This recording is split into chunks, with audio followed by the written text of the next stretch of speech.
ശാസ്ത്രീയ ഋഗ്വേദ പഠനം ക്ലാസ് 113. ഇന്ന് നമ്മൾ നോക്കുന്നത് മണ്ഡലം 1 സൂക്തം 55. ഇതിലെ ദേവതയും ഇന്ദ്രനാണ്. ഇന്ദ്രൻ എന്താണെന്ന് വെച്ച് കഴിഞ്ഞാൽ നമ്മൾ ഏത് കർമ്മം ചെയ്യുമ്പോഴും ആ ഒരു സിസ്റ്റത്തിലേക്ക് നമ്മൾ ഇൻപുട്ടാണ് കൊടുക്കുന്നത്. ആ സിസ്റ്റം അതിനെ കൺവേർട്ട് ചെയ്തിട്ട് ഔട്ട്പുട്ടാക്കും. ആ സിസ്റ്റത്തിൻ്റെ അകത്ത് വർക്ക് ചെയ്യുന്ന അതിനെ ഏകോപിപ്പിക്കുന്ന ശക്തിവിശേഷമാണ് ഇന്ദ്രൻ. ഇതിനെപ്പറ്റി കൂടുതൽ മുൻപ് പറഞ്ഞിട്ടുണ്ട്. അപ്പം നമുക്ക് ഇന്ന് ആദ്യം സൂക്തം 55 ഒന്നാമത്തെ മന്ത്രം എന്താണ് പറയുന്നതെന്ന് നോക്കാം. ഋഗ്വേദം മണ്ഡലം 1 സൂക്തം 55 ഋഷി സവ്യൻ ദേവത ഇന്ദ്രൻ ഛന്ദസ് ജഗതി ദിവച്ചിതസ്യ വരിമാ വിപപ്രഥ ഇന്ദ്രം ന മഗ്നാ പൃഥിവീചന പ്രതി ഭീമസ്തു വിഷമാം ചർഷണിദ്യ ആതപ ശിശീദേ വജ്രം തേജസേന വംസകഃ. ഇന്ദ്രൻ്റെ കീർത്തി എല്ലായിടത്തും വ്യാപിച്ചിരിക്കുന്നു. ഭൂമി ഇവന് തുല്യനല്ല. വികരാളനും ബലവാനും വേദനിപ്പിക്കുന്നവനുമായ ഇന്ദ്രൻ കാളയ്ക്ക് തുല്യമായ വജ്രായുധത്തിന് മൂർച്ച കൂട്ടുന്നു. ഇവിടെ ഇന്ദ്രന്റെ ഗുണഗണങ്ങൾ പറയുകയാണ്. ഇന്ദ്രന്റെ കീർത്തി എങ്ങും വ്യാപിച്ചിരിക്കുന്നു. അത് ലോകത്തിൽ എന്ത് കർമ്മം നടക്കുന്നുണ്ടെങ്കിലും ആ കർമ്മങ്ങളെയെല്ലാം ശാസ്ത്രീയമായ സയൻസിൻ്റെ അടിസ്ഥാനത്തിലാണ് ഇത് നടക്കുന്നത്. അതിനെ ഏകോപിപ്പിക്കുന്ന ശക്തിവിശേഷമാണ് ഇന്ദ്രൻ. അതുകൊണ്ട് തന്നെ ഇന്ദ്രന്റെ പ്രശസ്തി ലോകമെങ്ങും വ്യാപിച്ചു കിടക്കുന്നു. ഈ ലോകമുണ്ടായത് തന്നെ പല രാസപ്രവർത്തനങ്ങളിലൂടെയാണ്. ആ പ്രവർത്തനങ്ങളെല്ലാം ഏകോപിപ്പിച്ച ശക്തിവിശേഷം ഇന്ദ്രനാണ്. ആ ബലത്തെയാണ് ഇന്ദ്രൻ എന്ന് പറയുന്നത്. ഭൂമി പോലും ഇവന് തുല്യമല്ല എന്ന് പറഞ്ഞാൽ ഈ ലോകം തന്നെ സൃഷ്ടിച്ചത് അവനാണ്. ഭൂമി സൃഷ്ടിച്ചതാണ്. ഭൂമി ഉണ്ടായിരിക്കുന്നത് പല രാസവസ്തുക്കളും കൂടിച്ചേർന്നിട്ടാണ്. ഈ കൂടിച്ചേർന്നെല്ലാം നേതൃത്വം കൊടുത്തത് ഇന്ദ്രനാണ്. അതുകൊണ്ട് ഭൂമി പോലും അവന് തുല്യമല്ല. അവൻ ഭയങ്കര ബലവാനെല്ലാമാണ്.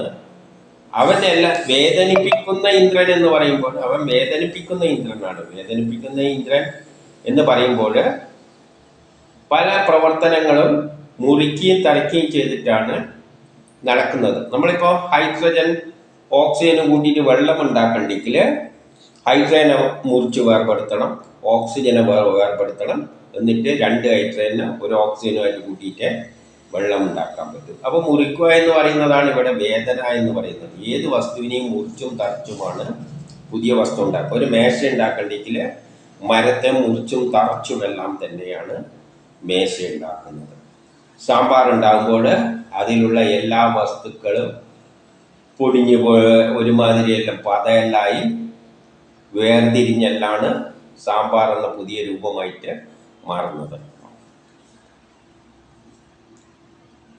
കാളക്ക് തുല്യമായ വജ്രായുധത്തെ മൂർച്ച കൂട്ടുന്നു എന്നാണ് ഇവിടെ പറയുന്നത്. കാളക്ക് തുല്യം എന്ന് പറഞ്ഞാൽ അത്രയും ശക്തിയുള്ള വജ്രായുധമാണ്. വജ്രായുധം എന്ന് പറഞ്ഞാൽ എവിടെയും മുറിക്കും.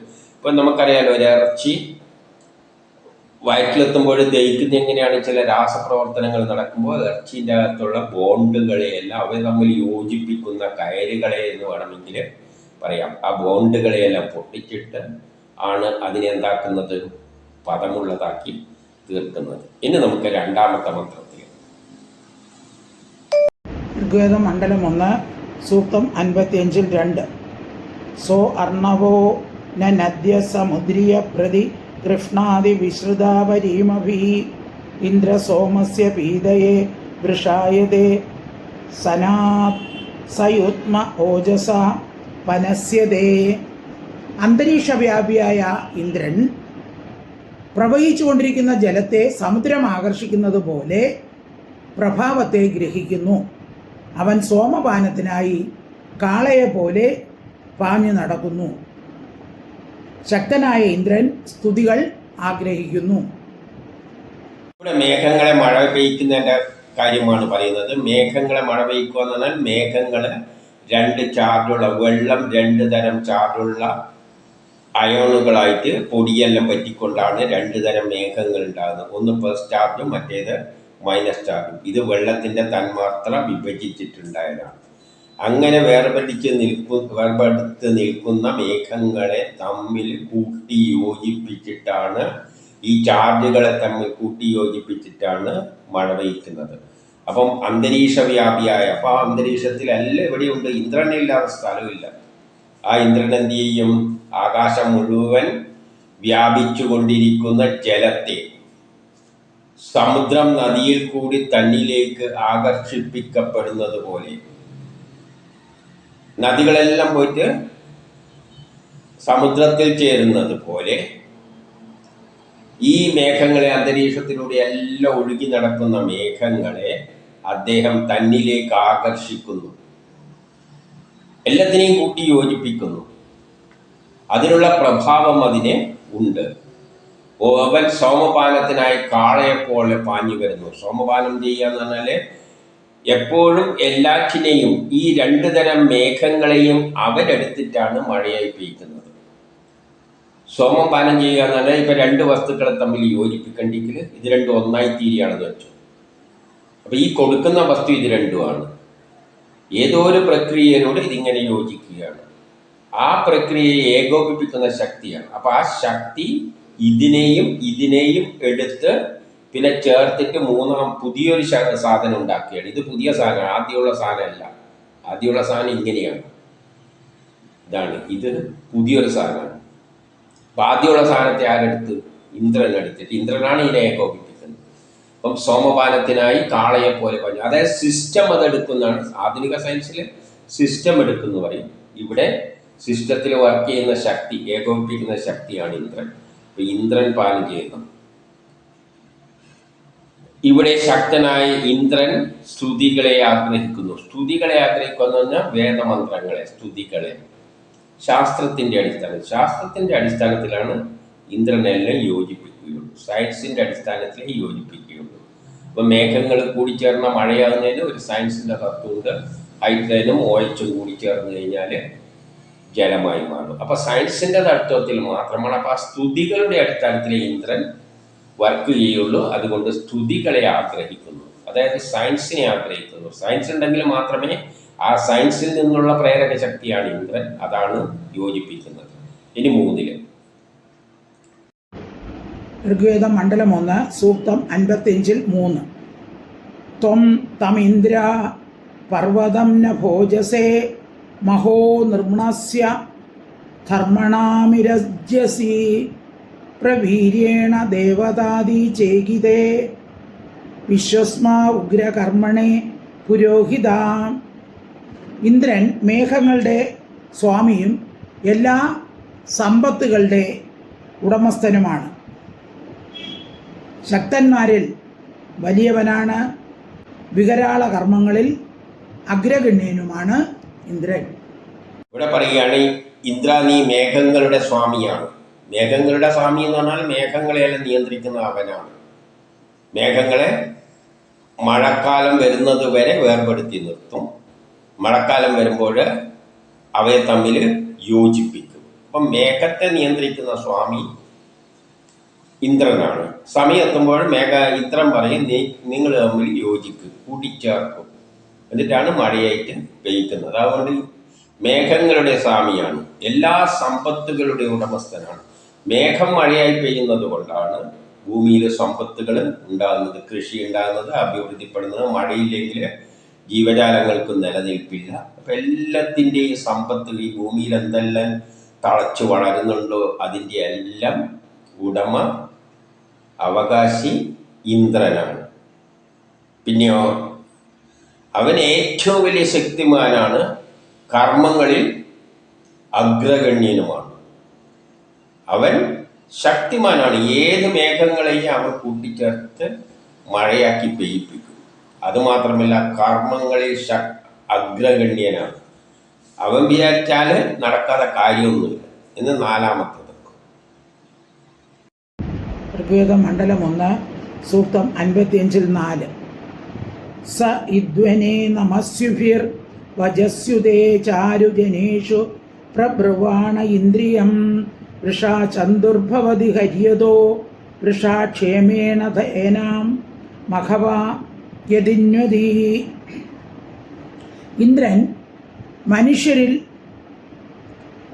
വീര്യവാനും പൂജകന്മാരിൽ സ്തുത്യനും പൂജനീയനും അഭീഷ്ടവർദ്ധകനുമാണ്. ഹവ്യദാതാവായ യജമാനൻ സ്തുതി വാക്കുകൾ ഉച്ചരിക്കുമ്പോൾ അഭീഷ്ടപ്രദായകനായ ഇന്ദ്രൻ അവനെ യജ്ഞ തൽപരനാക്കുന്നു. ഇന്ദ്രൻ മനുഷ്യരിൽ വീര്യരൂപനാണ്. മനുഷ്യരുടെ നോട്ടത്തിൽ ഇന്ദ്രൻ എന്താണ്? വളരെ വീര്യമുള്ളവനാണ്. നമ്മുടെ ഏത് കർമ്മങ്ങളെയും പൂർത്തീകരിക്കാൻ കഴിവുള്ളവനായിട്ടാണ് നമ്മൾ ഇന്ദ്രനെ കാണുന്നത്. അത്രയും വീര്യവാനാണ്. എന്ത് വേണ്ടിക്കും നമുക്ക് സാധിപ്പിച്ചു തരും. പക്ഷേ സയൻസിൻ്റെ അടിസ്ഥാനത്തിൽ ആ കൊടുക്കേണ്ട സാധനങ്ങളെല്ലാം അങ്ങ് കൊടുത്താൽ മതി, അവൻ അതിനെ മറ്റൊന്നാക്കി മാറ്റിത്തരും. പൂജകന്മാർ, അതുകൊണ്ട് നമ്മൾ ആരെങ്കിലും പൂജിക്കുന്നുണ്ടെങ്കിൽ ഏറ്റവും അധികം പൂജിക്കാൻ യോഗ്യനാരാണ്? ഈ ഇന്ദ്രൻ തന്നെയാണ്. അവൻ വർഷകനാണ്. നമ്മൾ ആഗ്രഹിക്കുന്ന സാധനങ്ങളെല്ലാം അവൻ ഒപ്പിച്ചു തരും. മഴ പെയ്യണമെന്ന് ആഗ്രഹിക്കുമ്പോൾ അവിടെ മേഘങ്ങളെ എല്ലാം യോജിപ്പിച്ചിട്ട് മഴയായി പെയ്തു തരും. സാമ്പാർ വേണമെന്ന് ആഗ്രഹിക്കുകയാണെങ്കിൽ സാമ്പാറിൻ്റെ സാധനങ്ങളെല്ലാം ഇന്ദ്രന് പാത്രത്തിലിട്ട് കൊടുത്തു കഴിഞ്ഞാൽ ഇന്ദ്രൻ എന്ത് ചെയ്യും? സയൻസിൻ്റെ അടിസ്ഥാനത്തിൽ അതിൽ നിന്ന് വരുന്ന ഫലമാണ് ഇന്ദ്രൻ അതിനെ സാമ്പാറാക്കി തരും. യജമാനൻ സ്തുതി വാക്യങ്ങൾ ഉച്ചരിക്കുന്നു. അതിനു വേണ്ടിയിട്ട് യജമാനൻ എന്താണ് ചെയ്യുക? ശാസ്ത്രവചനങ്ങൾ ഉച്ചരിക്കും. ഇന്ദ്രനോട് പറയും, ഇന്ന പാചകക്കുറിപ്പ് പ്രകാരമാണ് ഞാൻ ഇതായ സാമ്പാറിന് വേണ്ട സാധനങ്ങളെല്ലാം തരുന്നത്.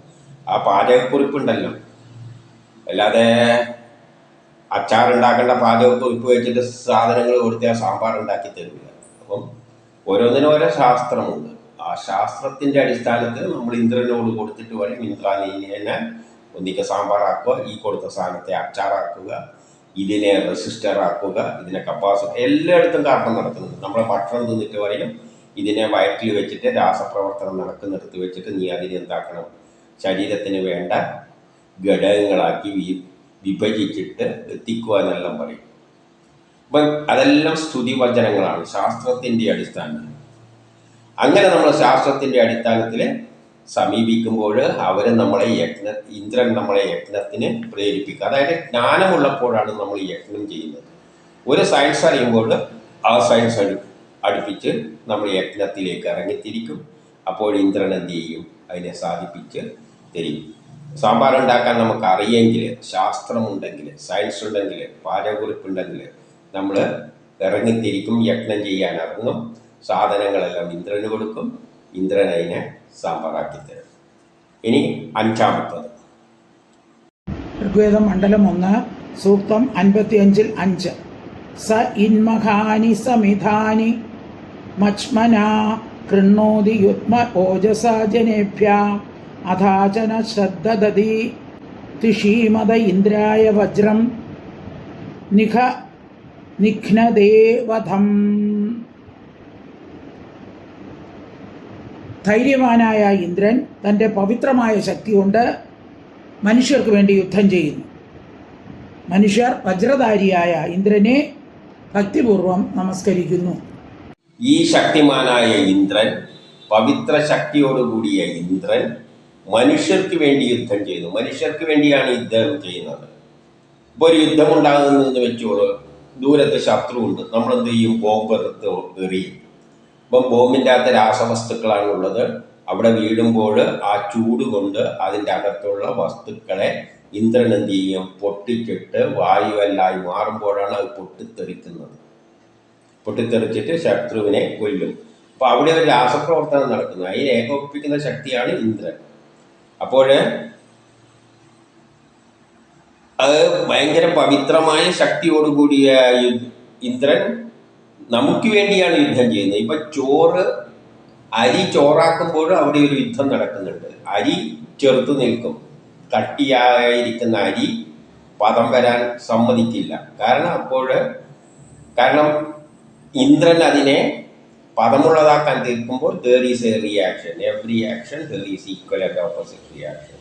അപ്പോൾ there is ഒരു എതിർപ്പുണ്ട്. ആ എതിർപ്പിനെ മറികടന്നിട്ട് വേണം അരിയെ എന്താക്കി തീർക്കാൻ? പദമുള്ളതാക്കി തീർക്കാൻ. അപ്പം എവിടെയും എതിർപ്പിനെ, ഒന്നിൻ്റെ വസ്തുവിൻ്റെ എതിർപ്പിനെ ഇന്ദ്രനാണ് അവിടെ എന്ത് ചെയ്യുന്നത്? മാറ്റിയിട്ട് നമുക്ക് വേണ്ട വസ്തുവായിട്ട് മാറ്റിത്തരുന്നത്. അപ്പോൾ അവിടെ എല്ലാം ഒരു എതിർപ്പുണ്ട്. ഇപ്പോൾ ഒരു കല്ല് പൊട്ടിക്കുകയാണെങ്കിൽ നമ്മൾ ബലം പ്രയോഗിക്കുമ്പോൾ ആ കല്ല് നമ്മൾ എതിർക്കുന്നുണ്ട്. അതിനെ ശക്തി ഉപയോഗിച്ചുകൊണ്ട് ആറ്റങ്ങളെ വേർപെടുത്തും. അപ്പോൾ അവിടെ ഒരു രാസപ്രവർത്തനമുണ്ട്. അവിടെ ഇന്ദ്രനാണ് അതിനെ ഏകോപിപ്പിച്ചിട്ട് കല്ലിനെ വേർപെടുത്തുന്നത്. മനുഷ്യഗണം വജ്രധാരിയായ വജ്രം ധരിച്ചിരിക്കുന്ന ഇന്ദ്രനെ ഭക്തിപൂർവ്വം നമസ്കരിക്കുന്നു. അതായത് ഇന്ദ്രനെ എന്തിനേയും പൊട്ടിച്ച് ചേർക്കുക. ഏത് പ്രവർത്തനം എന്നാലും പൊട്ടിക്കുക, പിന്നെ കൂട്ടിച്ചേർക്കുക. ഇപ്പൊ വീട് വെക്കുകയാണെങ്കിൽ കല്ല് പൊട്ടിച്ച് അടുത്തടുത്ത് വെച്ചിട്ട് കൂട്ടിച്ചേർക്കുക. അങ്ങനെയാണ് വീടാക്കി മാറ്റുന്നത്. ഇപ്പോൾ ഒരു മേശ ഉണ്ടാക്കണമെങ്കിൽ മരത്തെ പൊട്ടിച്ച് പലതരത്തിൽ പൊട്ടിച്ചിട്ട് കൂട്ടിച്ചേർക്കുക. അപ്പൊ പൊട്ടിക്കുന്ന പ്രവൃത്തിക്ക് ഒരായുധം വേണം. അതുകൊണ്ട് ഇന്ദ്രൻ ഇതിനെയെല്ലാം ഏകോപിപ്പിക്കുന്നുണ്ട്. ഏറ്റവും ഹാർഡായ വസ്തു ഇന്ദ്രന്റെ കൈമലുണ്ട് എന്ന് പറയാണ്. അതാണ് വജ്രായുധമായിട്ട് അത് പറയുന്നു. ഏതിനെയും പൊട്ടിക്കാനുള്ള കഴിവ് ഇന്ദ്രനുള്ളത് കൊണ്ട് അദ്ദേഹത്തിന്റെ ആയുധം പറയുമ്പോൾ എന്ത് പറയണം? ഏറ്റവും ഹാർഡായിട്ടുള്ള വസ്തു എന്താണ്? വജ്രായുധം. അപ്പൊ ഇന്ദ്രന് വജ്രായുധമുണ്ട്. അതുകൊണ്ട് വജ്രായുധധാരിയായ ഇന്ദ്രനെ നമ്മൾ നമസ്കരിക്കുന്നു. ഇനി 6 ഋഗ്വേദം മണ്ഡലം 1 സൂക്തം 55 സഹി ശ്രവസ്സു സദനാനി കൃത്രിമാശ്മയാ വൃധാന ഓജസാ വിനാശയൻ ജ്യോതിഷീം കൃണ്വൻ അവൃഗാണി യജ്ഞവേവ സുക്രതോ സർവതവ അപസൃജത്. യശസ്സിനെ ആഗ്രഹിക്കുന്നവനും ഉത്തമ കർമാവുമായ ഇന്ദ്രൻ അസുരന്മാരെ നശിപ്പിച്ച് ആകാശത്തിലെ നക്ഷത്രങ്ങളുടെ മറവുകൾ വലിച്ചു മാറ്റി ജലം വർഷിക്കുന്നു. യശസ്സിനെ ആഗ്രഹിക്കുന്നവനാണ് ഇന്ദ്രൻ. ഉത്തമ കർമ്മം ചെയ്യുന്നവനാണ് ഇന്ദ്രൻ. അപ്പൊ ഇന്ദ്രൻ യശസ് ആഗ്രഹിക്കുന്നു എന്ന് പറഞ്ഞാൽ ഇന്ദ്രനാണ് ഇതെല്ലാം പ്രപഞ്ചം മുഴുവൻ നടക്കുന്ന കർമ്മങ്ങളുടെ എല്ലാം പിന്നിൽ ഇന്ദ്രനാകുമ്പോൾ അതിനൊരു അഹങ്കാരം, ഞാനാണ് എല്ലാം സാധിപ്പിക്കുന്നതെന്നുള്ള യശസ് ആഗ്രഹിക്കുന്ന ഇന്ദ്രൻ അങ്ങനെ ഒരു കാര്യം പറഞ്ഞതിൽ നിന്ന് മനസ്സിലാക്കേണ്ടത് ഈ ലോകത്തിലുള്ള എല്ലാ കാര്യവും നടക്കുന്നത് ഇന്ദ്രനാണ്. അപ്പോൾ അവൻ അഹങ്കരിക്കാൻ അർഹനാണ്. ആ നിലയിൽ പറയുകയാണ്. പിന്നെ എന്താ? ഉത്തമ കർമ്മങ്ങൾ. ലോകത്തിൽ എന്തെല്ലാം കർമ്മങ്ങൾ ഉണ്ടാവും അതെല്ലാം ഏകോപിപ്പിക്കുന്ന ശക്തി ഇന്ദ്രനായതുകൊണ്ട് ഉത്തമ കർമ്മങ്ങളും ചെയ്യുന്ന ഇന്ദ്രൻ അസുരന്മാരുടെ ആവാസ സ്ഥാനങ്ങളെല്ലാം നശിപ്പിക്കുന്നു. അസുരന്മാരെന്ന് പറഞ്ഞാൽ കർമ്മത്തിനെതിരായി നിൽക്കുന്നവരുടെ. ന്യൂട്ടന്റെ 3rd ലോ പ്രകാരം ഏത് നല്ല പ്രവൃത്തി ചെയ്യുമ്പോൾ അതിലൊരു പാരവെപ്പുണ്ട്. ഒരു രജോ ഗുണമുണ്ടെങ്കിൽ ഒരു തമോ ഗുണമുണ്ട്. ഇപ്പം പ്രപഞ്ചം സൃഷ്ടിക്കുമ്പോൾ എന്ത് കർമ്മം ചെയ്ത് പുതിയ പുതിയ പ്രപഞ്ചങ്ങളിലെ പലതും സൃഷ്ടിക്കുമ്പോൾ അവിടെ ഒരു എതിർപ്പുണ്ട്. അതാണ് അസുരൻ. ആ അസുരങ്ങനെ എല്ലാം നശിപ്പിച്ചുകൊണ്ടാണ് നിർഗുണമായ ബ്രഹ്മം ഇന്നത്തെ രൂപത്തിൽ പ്രപഞ്ചമായി മാറിയത്. ഓരോന്നാകുമ്പോഴും എതിർപ്പുണ്ട്. അതിനെല്ലാം കടക്കാൻ അതിൻ്റെ പിന്നിൽ ഏകോപിപ്പിച്ച് നടന്ന ശക്തിവിശേഷമാണ് ഇന്ദ്രൻ. അതെന്ത് ചെയ്തു? നക്ഷത്രങ്ങളെ മറച്ചുകൊണ്ടിരുന്ന മേഘത്തെ പൊട്ടിച്ചു മാറ്റിയിട്ട് മഴയായി പെയ്തു. അപ്പോൾ ആകാശത്തിലെ കറുത്ത മേഘങ്ങൾ നക്ഷത്രങ്ങളെല്ലാം മറച്ചു വെക്കുമ്പോൾ ഇന്ദ്രൻ അവിടെ പോയിട്ട് ആ ചാർജുള്ള മേഘങ്ങളെ കൂട്ടിച്ചേർത്തിട്ട് മഴയാക്കി പെയ്തു. ഇനി 7 ഋഗ്വേദം മണ്ഡലം 1 സൂക്ത 55 ദാനായ മന സോമവാനസ്തു തേർവാഞ്ചാഹരി വന്ദനശ്രുതാകൃതി യമിഷ്ടാസാരഥയോ യ ഇന്ദ്രതേനത്വ കേദ ആദനുവന്തി പൂർണയാം. ഇന്ദ്രൻ ദാനം ചെയ്യുന്നതിൽ മനസ്സ് ചെലുത്തുന്നു, സ്തുതികൾ ശ്രവിക്കുന്നു, സ്വന്തം അശ്വങ്ങളെ ഞങ്ങളുടെ മുമ്പിൽ കൊണ്ടുവരുന്നു. അശ്വവിദ്യയിൽ സമർത്ഥനായ സാരഥിയാണ് ഇന്ദ്രൻ. ഇന്ദ്രന് മാർഗഭ്രംശം സംഭവിക്കുന്നില്ല. സോമം പാനിയാണ് ഇന്ദ്രൻ. ഇന്ദ്രൻ സോമം കുടിക്കും. നമ്മൾ കൊടുക്കുന്ന വസ്തു ഇന്ദ്രൻ എടുത്തിട്ട് ഇന്ദ്രൻ പുതിയ വസ്തു തരും. അരിയും വെള്ളവും കൊടുത്തു കഴിഞ്ഞാൽ ഇന്ദ്രൻ, അഗ്നിയും കൊടുത്തു കഴിഞ്ഞാൽ ഇന്ദ്രൻ അതെടുക്കും. എന്നിട്ട് നമുക്ക് ചോറ് തരും. കാരണം പിന്നെ അരിയും വെള്ളമൊന്നും കിട്ടാൻ പോകുന്നില്ല, ചോറേ കിട്ടുള്ളൂ. അപ്പോൾ ഇതാരെടുത്ത്? ഇന്ദ്രനെടുത്ത്. അത് സയൻസിൽ പറയുമ്പോഴേ മാനേജ്മെൻറ്റിൽ പറയുമ്പോൾ ഇൻപുട്ട് കൊടുക്കുമ്പോൾ സിസ്റ്റം അതിനെ ഔട്ട്പുട്ടായി മാറ്റും. സിസ്റ്റം ഇൻപുട്ടിനെ എടുത്തിട്ട് ഔട്ട്പുട്ടിനെ എടുക്കും. സിസ്റ്റത്തിലുള്ള ഇന്ദ്രൻ ഇൻപുട്ടിനെ എടുത്തിട്ട് ഇൻപുട്ട് എടുക്കുക എന്നാണ് ഇവിടെ പറയുമ്പോൾ സോമപാനം. സോമം എന്ന് പറഞ്ഞാൽ ഇൻപുട്ട്. അപ്പൊ സോമപാനിയായ ഇന്ദ്രൻ നീ ദാനം ചെയ്യാൻ മനസ്സ് വെക്കണേ എന്ന് പറയാണ്. ദാനം ചെയ്യുക എന്നല്ല, നമുക്ക് ദാനം തരും, നമുക്ക് തരുന്നതാണ് ദാനം. നമ്മൾ ഇന്ദ്രന് ഇൻപുട്ട് കൊടുക്കുമ്പോൾ, അരിയും വെള്ളവും കൊടുക്കുമ്പോൾ ഇന്ദ്രൻ നമുക്ക് ദാനം തരും. എന്ത് തരും? ചോറ് തരും. നീ സ്തുതികൾ ശ്രവിക്കുന്നു. സ്തുതികൾ എന്ന് പറഞ്ഞാൽ വേദമന്ത്രങ്ങൾ, സയൻസ്, അല്ലെങ്കിൽ പാചകക്കുറിപ്പ്, ഇതെല്ലാം ഇന്ദ്രൻ ശ്രവിക്കും. നമ്മളൊരു കർമ്മം ചെയ്യുമ്പം ചോറുണ്ടാക്കിയാണെങ്കിൽ ഇന്ദ്രനോട് പറയുന്നു, വെള്ളത്തിലിട്ട് അരി വെള്ളത്തിലിട്ട് ചൂടാക്കിയാൽ അതിൻ്റെ അകത്ത് ഒരു രാസപ്രവർത്തനങ്ങൾ നടക്കും. ആ രാസപ്രവർത്തനത്തിൻ്റെ ഫലമായിട്ട് അതിനെ എന്താക്കി മാറ്റാം? പദമായിട്ട് മാറ്റാം. ആ സയൻസിൽ നിന്നുള്ള പ്രേരക ശക്തിയാണ് ഇന്ദ്രൻ. അതുകൊണ്ട് സ്തുതി ഉണ്ടെങ്കിലേ ഇന്ദ്രൻ കർമ്മം ചെയ്യുള്ളൂ. അല്ലാതെ അരിയെടുത്തിട്ട് വെള്ളം ഇടാതെ ചൂടാക്കിയിട്ട് ചോറാക്കുക എന്ന് പറഞ്ഞു കഴിഞ്ഞാൽ ഇന്ദ്രൻ ചെയ്യില്ല. കാരണം അവിടെ സയൻസ് ഇല്ല. കരിക്കേണ്ട സയൻസ് ഉണ്ട്. അപ്പൊ ഇന്ദ്രൻ കരിച്ചു തരും. അവിടുത്തെ സയൻസ് വെറും അരി ചൂടാക്കിയാൽ കരിഞ്ഞു പോകും. ആ സയൻസ്. അപ്പൊ സയൻസ് സ്തുതി കേട്ടിട്ട് അതിനനുസരിച്ചാണ് ഇന്ദ്രൻ ചെയ്യുക. അതിന് അദ്ദേഹത്തിന് എന്തുണ്ട്? അശ്വങ്ങളുണ്ട്. അശ്വം എന്ന് പറഞ്ഞാൽ ബലം പ്രയോഗിച്ചിട്ട് തന്നെയാണ് ഇന്ദ്രൻ എന്ത് ചെയ്യുന്നത്? വെട്ടിമുറിക്കുന്ന അതിൻ്റെ അകത്താണ് അരിയുടെ അകത്തുള്ള സോഫ്റ്റ് ആക്കുന്നത്. ഞാൻ എന്തുകൊണ്ടാണ് അരി എന്നും ചോറ് എന്ന് പറയുന്നത് സാധാരണക്കാരന് മനസ്സിലാണ്. ഈ ലോകത്തിലുള്ള എന്ത് കർമ്മം നടക്കുമ്പോഴും അവിടെ കുറേ രാസപ്രവർത്തനങ്ങളെല്ലാം നടക്കുന്നു. അപ്പോൾ അവിടെ ബലം, അശ്വം എന്ന് പറഞ്ഞാൽ കുതിര, അല്ലെങ്കിൽ കുതിരശക്തി ബലമായിട്ടെടുക്കണം. നീ അശ്വവിദ്യയിൽ സമർത്ഥനാണ്. പലതരം ബലങ്ങൾ ഉപയോഗിച്ചിട്ട് തന്നെയാണ് ഇന്ദ്രൻ പലതിനെയും പലതായിട്ട് മാറ്റുന്നത്. ഒരു കല്ല് പൊട്ടിക്കുമ്പോൾ ബലമാണ് പ്രയോഗിക്കുന്നത്. ആ ബലം പ്രയോഗിക്കുമ്പോൾ ആ ബലത്തിൻ്റെ എനർജിയെ ആ ആറ്റങ്ങൾ തമ്മിലുള്ള ആറ്റങ്ങളെ വേർപെടുത്തുന്നു. അങ്ങനെയാണ് വസ്തു രണ്ടായി തിരിയുന്നത്. ഇതിനെ ഏകോപിപ്പിക്കുന്ന പ്രവൃത്തിയാണ് ശക്തിവിശേഷമാണ് ഇന്ദ്രൻ. അതുകൊണ്ട് നിനക്ക് അശ്വങ്ങളെയെല്ലാം കൈകാര്യം ചെയ്യാൻ നല്ല സാമർഥ്യമുണ്ട്. അതുകൊണ്ട് നിന്റെ വഴി തടസ്സപ്പെടില്ല. അപ്പൊ ശാസ്ത്രത്തിന്റെ അടിസ്ഥാനത്തിൽ എന്ത് ചെയ്താലും ഇന്ദ്രൻ അത് നേടിയിരിക്കും. അതിന്റെ പ്രവർത്തനത്തിൽ ആർക്കും തടുക്കാൻ പറ്റില്ല. ശാസ്ത്രത്തിന്റെ അടിസ്ഥാനത്തിൽ ഒരു ബോംബ് തീ കൊടുത്തു കഴിഞ്ഞാൽ പൊട്ടും, അത് ഉറപ്പാണ് ശാസ്ത്രത്തിന്റെ. പിന്നെ നനഞ്ഞാലും പൊട്ടില്ല, അതും ശാസ്ത്രമാണ്. ശാസ്ത്രത്തിന്റെ അകത്ത് എന്താണോ അതിനനുസരിച്ച് സംഭവിക്കും. അത് ഇന്ദ്രൻ നടത്തിയിരിക്കും. ഇനി 8ാമത്തത് ഋഗ്വേദ മണ്ഡലം 1 സൂക്തം 55-8. അപ്രക്ഷിതം വസു ബിഭർഷി ഹസ്തയോർ അഷാൾഹം സഹസ്തന്യേഷു ദോദധേ ആവൃതാസോപതാസോ ന കർത്തൃഭി സ്തനുഷു തേ കൃതവ ഇന്ദ്രപൂരയാം. ഇന്ദ്രൻ്റെ ഇരുകരങ്ങളിലും അക്ഷയങ്ങളായ സമ്പത്തുണ്ട്. ശരീരത്തിൽ മഹാശക്തി കുടികൊള്ളുന്നു. സ്തുതിക്കുന്നവർ ഇന്ദ്രന്റെ ശക്തി വർദ്ധിപ്പിക്കുന്നു. ഇന്ദ്രനോട് പറയുകയാണ്, നിന്റെ കയ്യിലും കുറേ സമ്പത്തുണ്ട്, നമുക്ക് തരാൻ. അപ്പം നമ്മൾ അതിന് കൊടുത്തു കഴിഞ്ഞാൽ സന്തോഷിച്ചിട്ട് ഇന്ദ്രൻ നമുക്ക് സമ്പത്ത് തരും. നമ്മൾ കുറച്ച് അരിയും വെള്ളം കൊടുത്തു കഴിഞ്ഞാൽ ഇന്ദ്രൻ കുറച്ച് ചോറ് തരും. കുറേ അരിയും വെള്ളം കൊടുത്തു കഴിഞ്ഞാൽ ഇന്ദ്രൻ അതിനെ പാത്രത്തിലിട്ട് കൊടുത്തു കഴിഞ്ഞാൽ വെള്ളം അഗ്നിയും കൊടുത്താൽ ഇന്ദ്രൻ കുറേ ചോറ് തരും.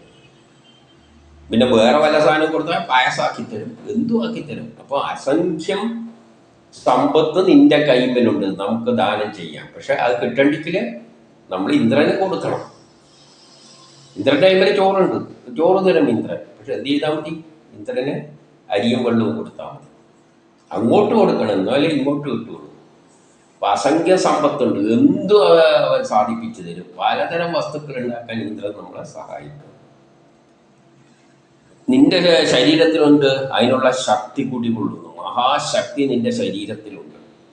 അപ്പം അത്രയും ബലവാനാണ്, എല്ലാം കഴിവുള്ളൊരു ശക്തി വിശേഷമാണ്. എന്ത് നമ്മൾ കർമ്മം ചെയ്യുമ്പോഴും അവിടെ ഒരു സയൻസ് ഉണ്ട്. അതിൻ്റെ സയൻസിൻ്റെ പിന്നിൽ ഒരു ശക്തിയുണ്ട്. ആ ശക്തിയാണ് സയൻസിൻ്റെ അടിസ്ഥാനത്തിൽ നമ്മൾ കൊടുക്കുന്ന വസ്തുക്കളെ പുതുതായിട്ട് മാറ്റിത്തരുന്നത്. അതുകൊണ്ട് സ്തുതികളിൽ നിന്റെ ശക്തി വർദ്ധിച്ചിരിക്കുന്നു. സ്തുതി ഉപയോഗിച്ചാൽ, ശാസ്ത്രം ഉപയോഗിച്ചാൽ, വേദമന്ത്രങ്ങൾ ഉപയോഗിച്ചാൽ, അല്ലെ ആധുനിക സയൻസ് ഉപയോഗിച്ചാൽ സയൻസ് തത്വങ്ങൾ ഉപയോഗിച്ച് കഴിഞ്ഞാൽ അവൻ്റെ ശക്തി വർദ്ധിക്കും. ഉദാഹരണമായിട്ട് സാധാരണ പാത്രത്തിൽ അരി ഇട്ടിട്ട് ചൂടാക്കിയാൽ കുറേ സമയം എടുത്തിട്ട് ചോറാകും. എന്നാൽ ശാസ്ത്രം ഉപയോഗിച്ച് പ്രഷർ അപ്ലൈ ചെയ്ത് കഴിഞ്ഞാൽ നല്ലോണം വെന്ത് കിട്ടും എന്ന ശാസ്ത്രം ഉപയോഗിച്ചിട്ട് പ്രഷർ കുക്കറിൽ ഇട്ടിട്ട് ഇന്ദ്രന് കൊടുത്താൽ ഇന്ദ്രൻ്റെ ശക്തി കൂടും. ചെറിയ സമയം കൊണ്ടത് നല്ല പദമുള്ള ചോറാക്കിയിട്ട് തരും. അപ്പം സ്തുതികളിലൂടെ ഇവൻ്റെ ശക്തി വർദ്ധിപ്പിക്കാം. നമ്മളൊന്നും മനസ്സിലാക്കേണ്ടത് ഇത്രയേ ഉള്ളൂ. ഈ ഇന്ദ്രൻ ഇങ്ങനെ എടുത്തു പറയുന്നത് എന്തുകൊണ്ടാണെന്ന് വെച്ചാൽ ആധുനിക സയൻസ് ഇത് മനസ്സിലാക്കിയിട്ടില്ല. നമ്മൾ എന്തെങ്കിലും ഒരു കർമ്മം ചെയ്യണമെങ്കിൽ സയൻസ് ഉണ്ടായാൽ പോരാ, അതിന് ഏകോപിപ്പിക്കാൻ ഒരു ശക്തി വേണം. ഇപ്പം എൻജിനീയറിംഗ് ഉള്ള ഒരു സ്ഥാപനത്തിൽ എൻജിനീയർമാരുണ്ട്, അയാൾക്ക് TV റേഡിയോ ഉണ്ടാക്കാൻ അറിയാം. പക്ഷേ ഫാക്ടറിയിൽ പ്രൊഡക്ഷൻ നടക്കില്ല. പ്രൊഡക്ഷൻ നടക്കേണ്ടെങ്കിൽ എന്ത് വേണം? എൻജിനീയറിംഗ് മാത്രം പോരാ, മാനേജ്മെൻറ്റ് വേണം. എൻജിനീയറിംഗിലെ വേണ്ട സാധനങ്ങളെല്ലാം ഉണ്ട്, ആളുണ്ടെങ്കിലും നടക്കണ്ടിക്കില്ല. അതിനൊരു പ്ലാനിങ് എങ്ങനെ ചെയ്യണം എന്നെല്ലാം വെച്ചിട്ട് ഒരു ഏകോപിപ്പിക്കുന്ന ഒരു ശക്തി വേണം. അതിനാണ് മാനേജ്മെൻറ്റ് എന്ന് പറയുന്നത്. അതുകൊണ്ട് എൻജിനീയേഴ്സ് മാത്രം ഒരു കമ്പനി പോരാ, മാനേജ് MBA എല്ലാം പഠിച്ചവർ വേണം എന്ന് പറയുന്നത് അവയെ ഏകോപിപ്പിക്കുന്ന ശക്തി. അതേപോലെ നമ്മൾ ചെയ്യുന്ന വസ്തുക്കളുടെ അകത്ത് ഇപ്പോൾ ഒരു ചോറുണ്ടാക്കുക, ഒരു ഹോട്ടലാണെങ്കിൽ അതിൽ നമ്മൾ വെണ്ടയ്ക്ക് ഇതെല്ലാം കൊടുക്കുന്നേ ഉള്ളൂ. അതിൻ്റെ അകത്തൊരു രാസപ്രവർത്തനം നടക്കും. ഇപ്പം 2 കല്ലുകൾ മേസ്ത്രിമാർ ചേർക്കുകയാണെങ്കിൽ മേസ്ത്രി കല്ലിനെ ചേർത്ത് വെച്ച് അതിൻ്റെ ഇടയ്ക്ക് സിമെൻറ്റ് ചേർക്കുന്നേ ഉള്ളൂ.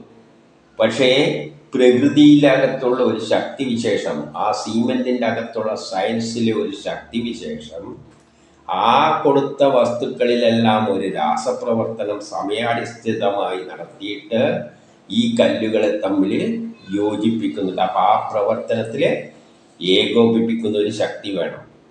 അപ്പോൾ ലോകത്തിൽ എന്തെല്ലാം കർമ്മം ഉണ്ടെങ്കിലും അത് സയൻസിൻ്റെ അടിസ്ഥാനത്തിലേ നടക്കും.